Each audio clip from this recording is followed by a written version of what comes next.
Dalam nama Bapa dan Putra dan Roh Kudus. Amin.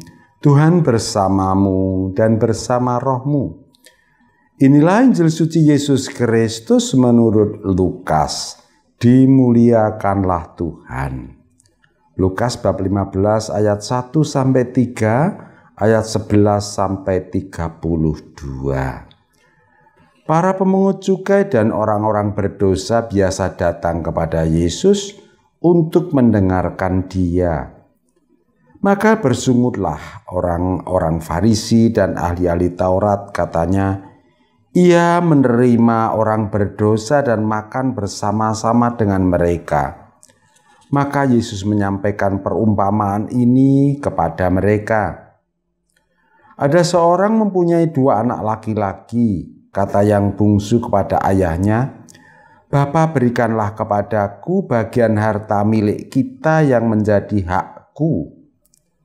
Lalu ayahnya membagi-bagikan harta kekayaan itu di antara mereka. Beberapa hari kemudian anak bungsu itu menjual seluruh bagiannya itu, lalu pergi ke negeri yang jauh. Di sana ia memboroskan harta miliknya itu dengan hidup berfoya-foya. Setelah dihabiskan harta miliknya, timbullah bencana kelaparan di negeri itu, dan ia pun mulai melarat. Lalu ia pergi dan bekerja kepada seorang majikan di negeri itu. Orang itu menyuruhnya ke ladang untuk menjaga babi.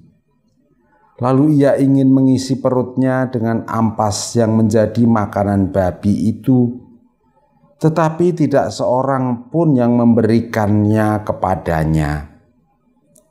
Lalu ia menyadari keadaannya, katanya, betapa banyak orang upahan Bapakku yang berlimpah-limpah makanannya, tetapi aku di sini mati kelaparan. Aku akan bangkit dan pergi kepada Bapakku dan berkata kepadanya, Bapa, aku telah berdosa terhadap surga dan terhadap Bapa. Aku tidak layak lagi disebut anak Bapa. Jadikanlah aku sebagai salah seorang upahan Bapa. Maka bangkitlah ia dan pergi kepada bapaknya. Ketika ia masih jauh, ayahnya telah melihat dia, lalu tergeraklah hatinya oleh belas kasihan. Ayah itu berlari mendapatkan dia, lalu merangkul dan mencium dia.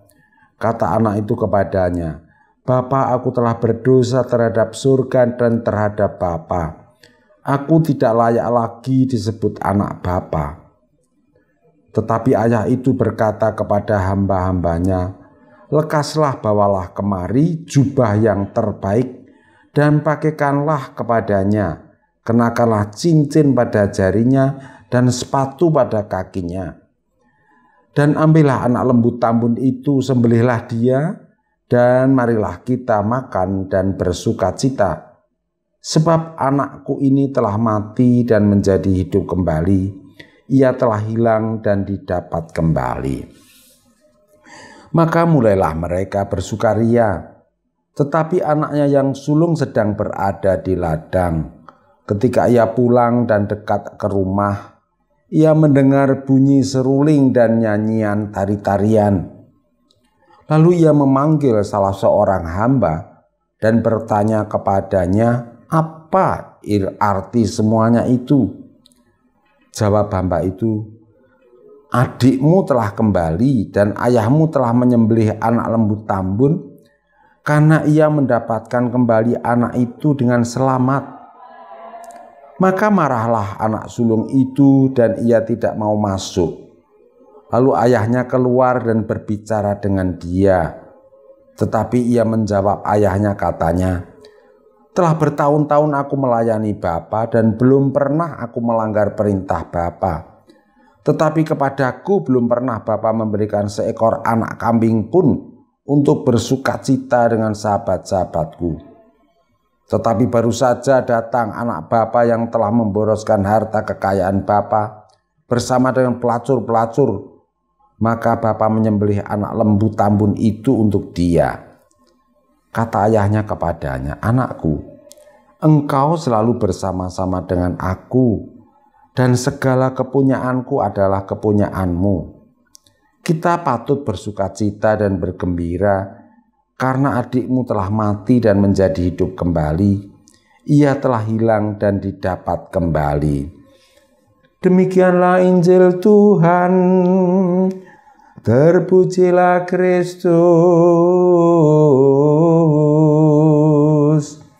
Saudara-saudari yang dikasihi Tuhan dan yang saya gemateni, renungan harian saya tanggal 6 Maret 2021 ini berjudul Mari Pulang, Marilah Pulang. Masih cerita Mukidi lagi. Meskipun sudah berkeluarga, kedekatannya Mukidi dengan teman-temannya memang keterlaluan. Dalam banyak kali nampak bahwa Mukidi lebih mengutamakan teman-temannya daripada keluarganya sendiri. Salah satu contoh, sewaktu istrinya hampir melahirkan, Mukidi menolak untuk mengantarkan istrinya itu dengan alasan badannya tidak fit dan dia takut ketularan corona. Dia hanya bersedia memanggilkan taksi online.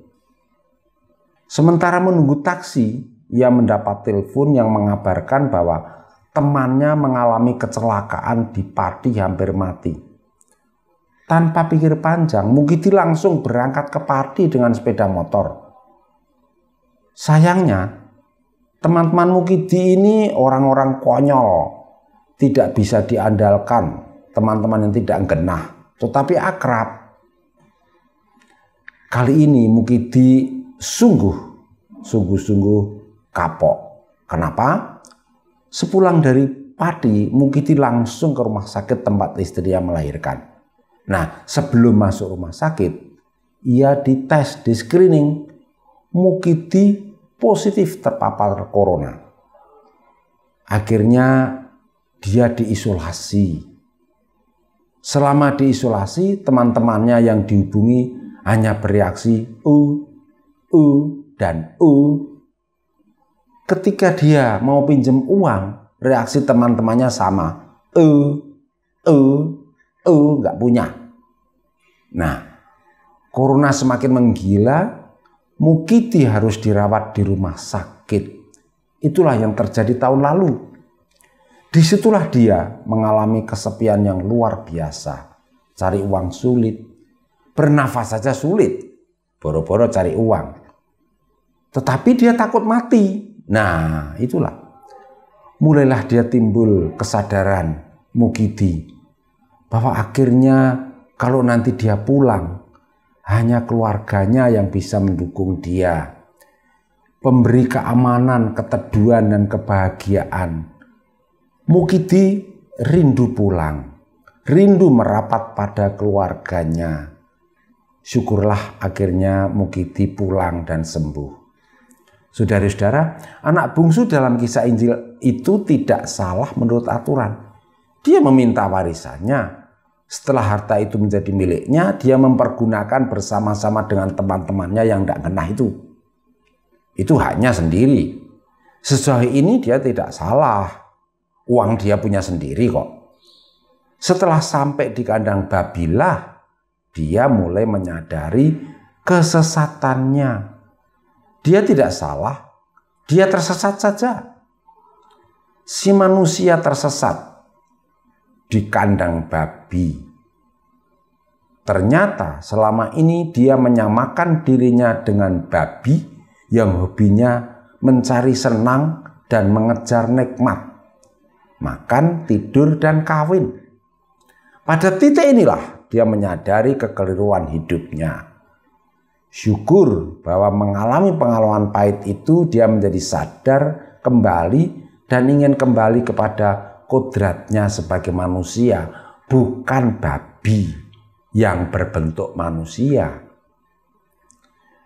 Melalui pengalaman pahit itulah Mukidi berubah dari kekonyolannya dan kesesatannya.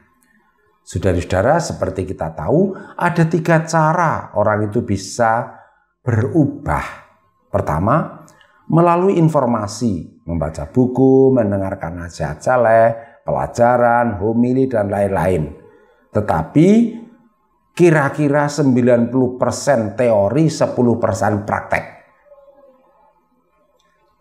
Kedua, melalui formasi atau pendidikan yang kira-kira 90% praktek, 10% teori. Yang ketiga, pengalaman pahit.